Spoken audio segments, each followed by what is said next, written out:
Hey everybody, and welcome back to another Kraken Packs video. I am your host, MrBevers. That's right, we're back again. We've got some Modern Horizons 2 pre-release kits. We're gonna crack this one open. We're gonna do a little bit of a build here, because this is a thing I like to do normally with the pre-release kits when they first come out. So I like to crack open the kit, do a little bit of a build, be like, here's what I would probably build now. I am not a modern aficionado, so I may or may not realize how I should build this. If you think I've missed something and should build the deck a different way, we will definitely be open to suggestions in the comments, of course. We got 6 packs here. We got the little box here. We got our promo card here. I have no idea what else is in these here.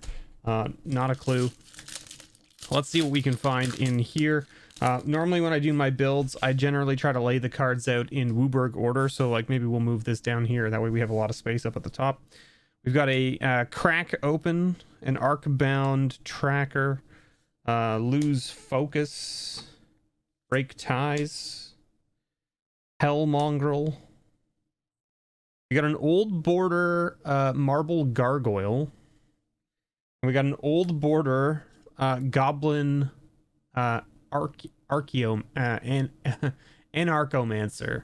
That's the one, anarchomancer. So multicolored cards there. We got an abundant harvest. Green. We got an ornithopter of paradise. Hey, that's nice. We'll take that. It's 2 mana O2 flyer that makes any color, so it's great for fixing. And we've got an Aether Sworn Sphinx, which costs white blue, but it has affinity for artifacts, so you get to, cast it for hopefully less than 9. We've got a Break the Ice. Destroy target land that is snow or could produce colorless. Interesting. Oh, jeez. And it's an overload. So just like mass land destruction if your opponent is playing snow lands and or lands that make colorless mana. That seems very rude. Altar of the Goyf. Little artifact here that says, what is it? It's a creature. No, it's not a creature. It's a tribal artifact, Lurgoyf.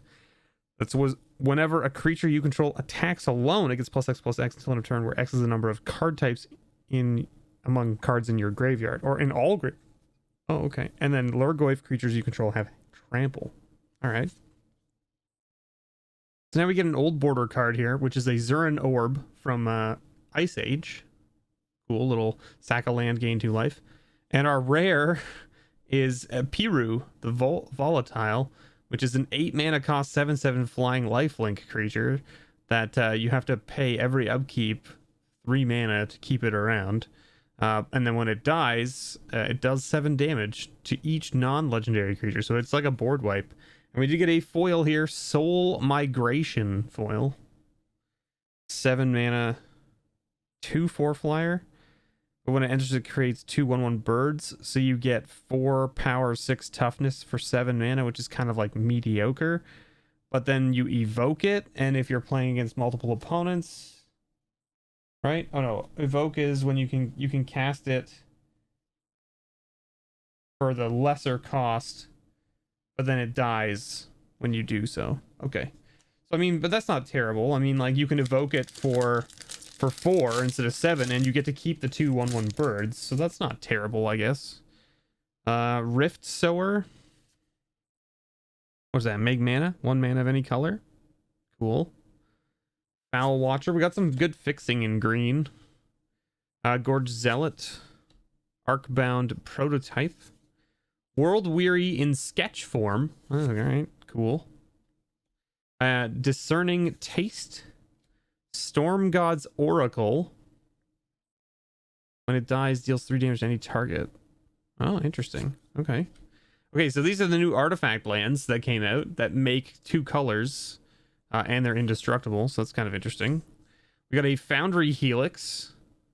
Sack a permanent. Deals 4 damage to any target, and if the sacrifice permanent was an artifact, you gain 4 life. Interesting. Dark Moss Bridge, another one of these. Oh, here we go. We got the Underworld Cookbook. There we go. Little artifact that makes food, and then you can sack it and return target creature card from your graveyard to your hand. It's pretty nice. Videlkin Infiltrator. Metalcraft there. We've got a Graceful Restoration, 5 mana, choose 1. Return target creature card from your graveyard to the battlefield with an additional 1/1 counter on it, or return up to 2 target creature cards with power 2 or less from your graveyard to the battlefield. Seems pretty good. And then our reprint card is a Quirion Ranger from Visions. Little 1/1 for 1 that says return a forest you control to its owner's hand and untap target creature. Activate this ability only once each turn. Ooh, and we got a Mythic here, Endurance. So this is a 3/4 for 3 mana with flash and reach. And when it enters the battlefield, up to 1 target player puts all of the cards from their graveyard on the bottom of their library in a random order. Holy moly. And so this is the one that you can exile a green card from your hand instead of paying its mana cost. So you can just flash in a 3/4 with reach that puts all your cards, including the card you just... Oh no, you have to exile it to cast it. But you get to cast it for exiling a green card. Seems strong. Seems strong. And a beast token. It's not as strong as I think the black one is like the strongest of the evoke creatures in the Mythic slot, but I don't know. Let's just kind of like, we'll blow through these a little bit faster now that we've done a few of the we got another sketch here. We got Phantasmal Dreadmaw. Our blue's a little lackluster. We got a lot of these lands too.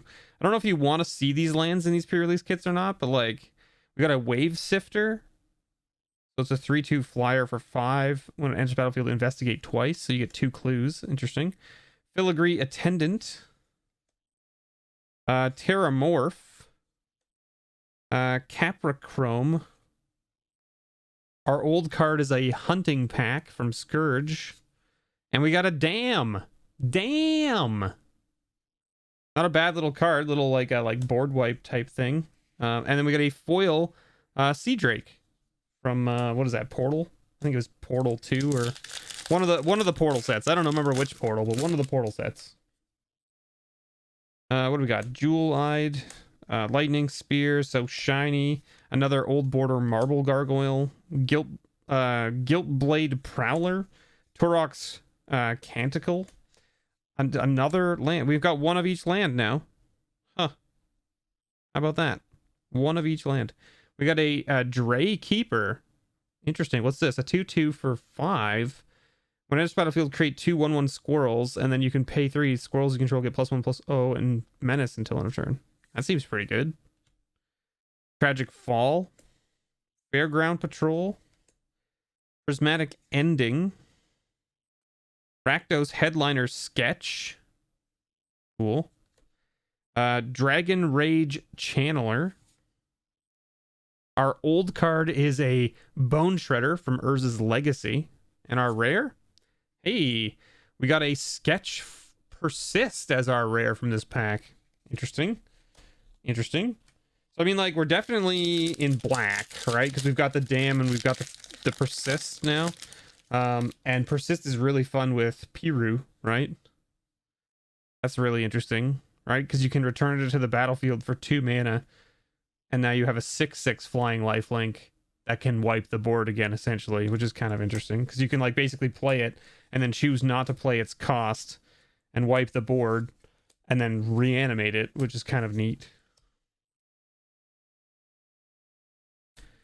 Getting a lot of these lands. Okay, first uncommon was the Scuttletide. Then we got a Captain Ripley Vance. Abiding Grace. Our old card is Yavimaya Elder from Urza's Legacy? That's the one. Oh. Oof. Oof a doof. Okay, how about an old border Marsh Flats?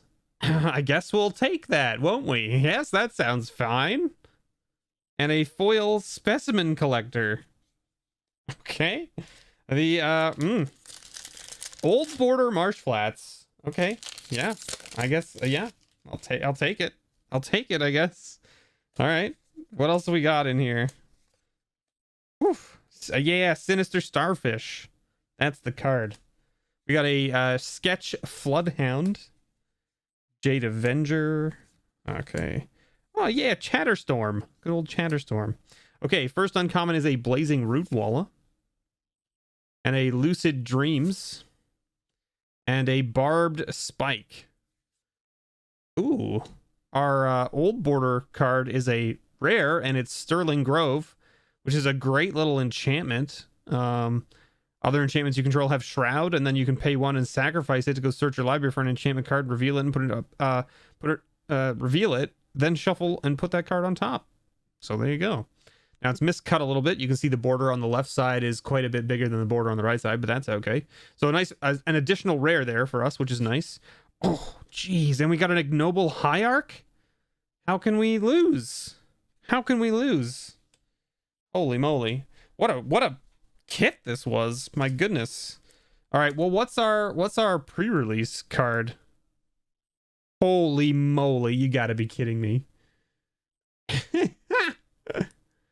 Holy moly. All right, so this is Thrasta, Tempest Roar, 7/7 for 12 mana, but it costs 3 less to cast for each other spell you've cast this turn, and it has Trample and Haste, and it says Trample over Planeswalkers, and then it says it has hexproof as long as it entered the battlefield this turn. So the turn that you play it, it can't be like fiddled with, essentially, I guess.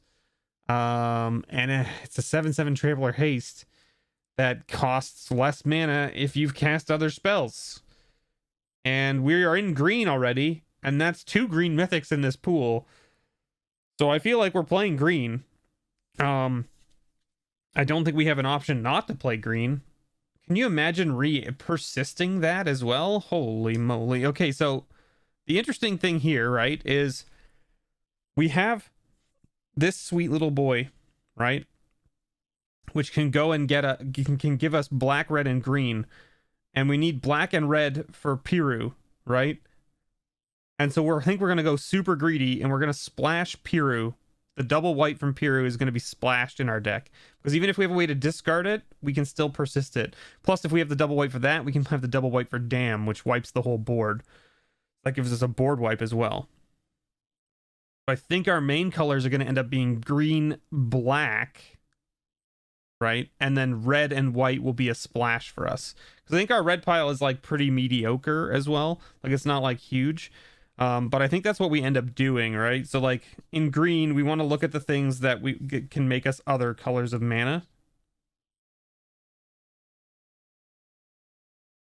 So when Yavimaya Elder dies, you may search your library for up to 2 basic lands. So that's in the deck for sure, because it fixes our mana, right? A Jeweled-Eyed Cobra makes a treasure token when it dies.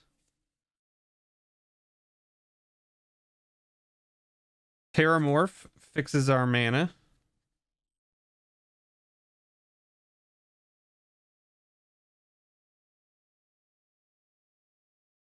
Rift Sower fixes our mana.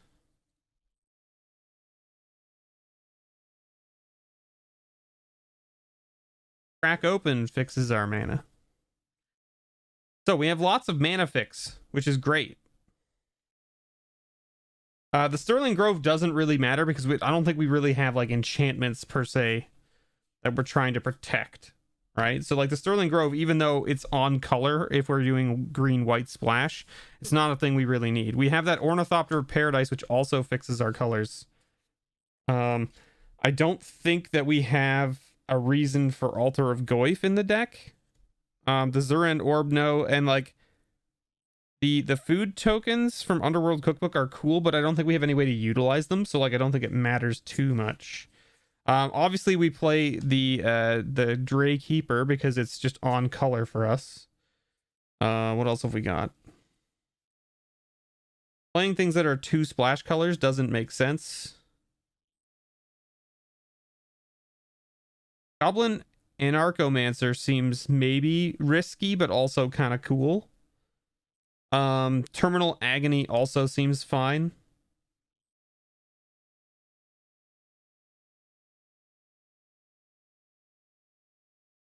And the Restoration seems like a fine splash as well.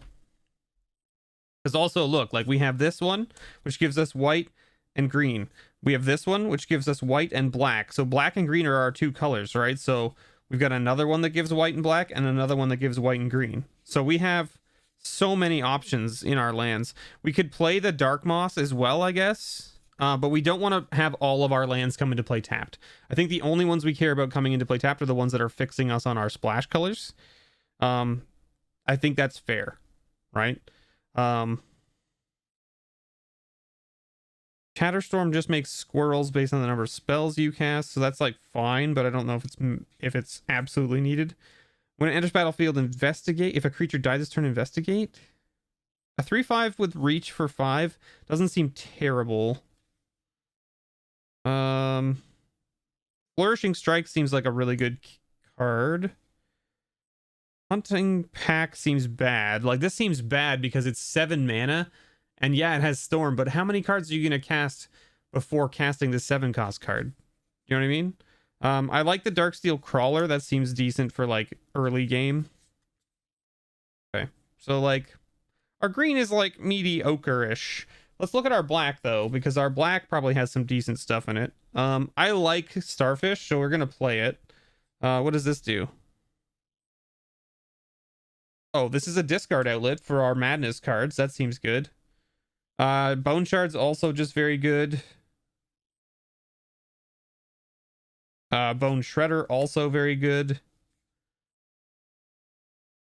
Tragic Fall seems decent. Target opponent reveals their hand. You choose a card from it. That player discards that card, then discards a card at random. Wow. Okay, that seems like interesting. What does this do? 2/3 Guiltblade Prowler. Pay 1 life. Draw a card. Activate only if you've discarded a card this turn. Kind of like me. We don't have a lot of discard outlets at the moment. We only have the one, right? The Hell Mongrel. Escape. Escapes with your choice of a 1/1 counter or a flying counter. Okay, interesting. So it can either be a 4/3 or a 3/2 flyer. That doesn't seem terrible. Discerning Taste. Look at the top 4 cards of your library. Put one of them into your hand and the rest into your graveyard. World Weary. Oh, that seems fine. This seems really rude. I don't know if I like that. Hell Mongrel, we'll put another one in for sure. Okay, so black is not bad. Black has got some pretty decent stuff in it. Blue, we're definitely not playing. I don't think we have anything in white that we really care about splashing, per se. Right? When this enters the battlefield, create a 1/1 colorless Thopter token. It's an equipment, but like I don't think we care. Late to dinner, return target creature card from your graveyard to the battlefield, create a food token. That doesn't seem terrible. That seems splashable because it lets us reanimate, which is kind of interesting. Abiding Grace. Gain a life, return a creature card with value. No. Break Ties. No. Prismatic Ending. Exile target non-land permanent if its mana value is less than or equal to the number of colors. So we can do something with 4 because we have 4 colors in our deck. We don't have any blue, so like we know we don't have blue, so like we could use this as a splash for another removal spell if we needed. Fairground Patrol, no.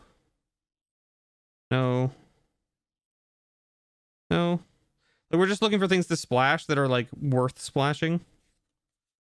Yeah, so like our white is like probably just those 2 cards, if anything. The reanimate spell seems really good, and the removal spell seems decent for the fact that we're playing 4 colors. So then in red, Modular 4 Riot.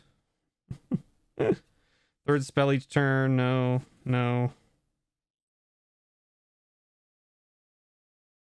Well, there are 4 more types. Gets +2/+2 and has flying and attacks each combat able. No.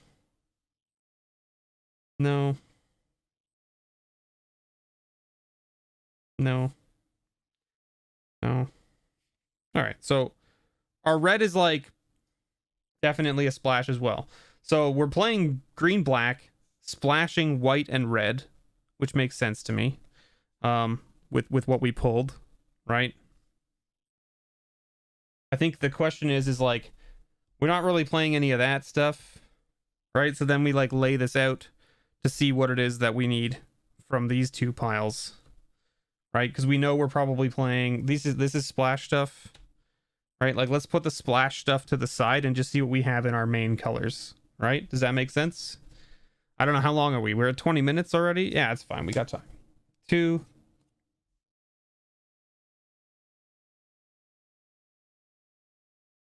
This is a 2 cost card. This is a 3 cost card. Sorcery. 3 cost card here. 4 cost card here. 3 cost creature. 3 cost creature. 4 cost creature. 5 cost removal. 3 cost creature. 2 cost removal. 3 cost creature. 1 cost removal. 4 cost creature. 2 cost creature. Okay. 2 cost and reanimate. 2 cost removal. Big bomb boy over here. A 5 cost creature. That's a big bomb boy there. That's a 3 cost creature there. A 1 cost creature there. There's a land and a 2 cost creature for fixing. So that gives us 1, 2, 3, 4, 5, 6. Right? 1, 2, 3, 4, 5, 6, 7, 8, 9, 10, 11, 12, 13, 14, 15, 16, 17, 18, 19, 20, 21, 22, 23. Right? That's 23 cards just there, which is 17 lands, which is like the right amount you want when you're doing things. Now, that being said, this Graceful Restoration is really good. This Goblin might not be good enough. And I think Late to Dinner is good enough. Because it reanimates our thing. So unless they're getting exiled, we don't necessarily care, right?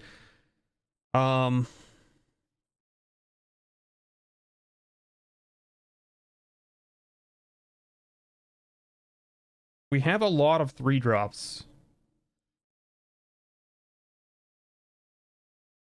Which, when you're playing things like this to storm out, you don't want to be playing 3-drops. You want to be playing like 2s and 1s so that you can cast it faster, basically.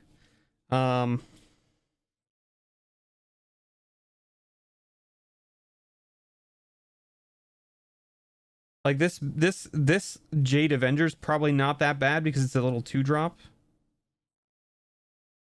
The Quirion Ranger is probably not terrible either, since it's a 1/1 for 1. But like if you draw that Quirion Ranger late game, you're gonna be like, oh. But it lets you untap a creature, right? Which is the interesting thing. Because you could like pseudo vigilance one of your big boys.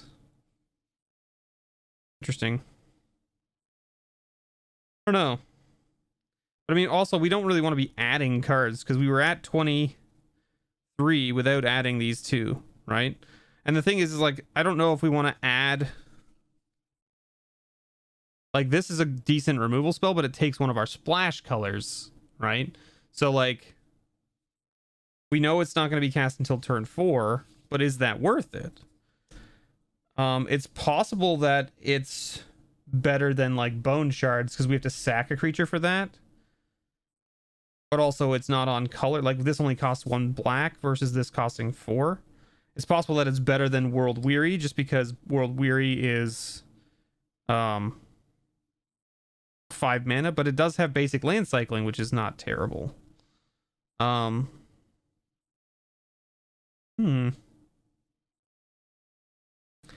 think this is probably where I end up with, but like we have to make a few cuts. So like we're at 1, 2, 3, 4, 5, 6, 7, 8, 9, 10, 11, 12, 13, 14, 15 creatures.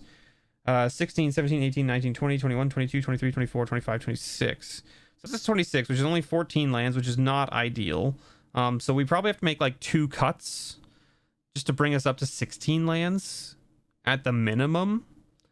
So the 2 cuts would probably just have to be...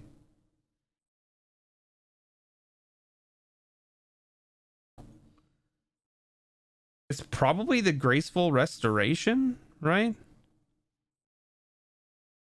With power 2 or less.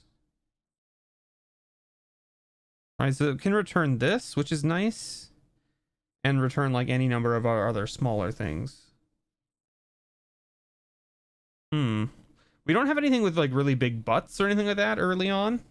So like everything we have is like, you know, an X1 or an X2 early. Well, that's not true. We have the Sigiled Starfish and the Darksteel Crawler, which are both O3s at the 2-drop. So like we have some things that can get in the way of stuff early game, which is kind of nice. And then we have 1, 2, 3, 4 removal spells. So we do need this Terminal Agony. It's possible that like the Late to Dinner is out because it's a sorcery, and maybe the Gleeful comes in its place just because it's better. Like, you don't get the food token, but this lets you bring back a creature and put a 1/1 counter on it, or bring back 2 creatures that lets you bring back multiple bodies. That seems decent. Being able to surveil every turn with the Sinister Starfish is very good. I think having an escape creature is also decent in this format, is my guess. I don't think we can cut any of the 3-drops. These the Hell Mongrels are like mediocre, but like they also seem very good for us because like they are a discard outlet, which is okay. We don't really have a lot of Madness cards, but like at the same time, if you draw lands late game and you don't want to play them, you can pitch them, right? It seems pretty good. It's a tough cut. It's a tough cut. And I mean, like, I want to say maybe it's just the Piru because it's just too cute to try and toss it in that late game. But then if you're cutting that, you might as well cut the Graceful and the Terminal Agony and not play green-red, or not play white and red. But I think we have too much fixing not to play it because it's a huge bomb, and we have 2 ways to reanimate it minimum, right? Like, we have Gleeful and we have Persist, right? So I mean, like, I don't know how we don't play them. You know what I mean? There's a lot of reanimator strategy going on here. So I think that's what we end up doing. Anyway, if you would do something different, let me know below in the comments. I hope you enjoyed this video. I know it was a little long, but that's what happens when I do a build video. It gets a little bit longer because I talk about what I'm thinking with the deck and with the cards that are coming up in front of me. And also, this is like one of my first times seeing the cards. So you're going to have to bear with me reading over cards and being like, hey, what does this do? Because I don't actually I don't like really look at the spoilers and don't check the spoilers that often. So thank you so much everyone for watching. I hope you had a good time. Thanks for sticking it out, and as always, may your pulls ever be better.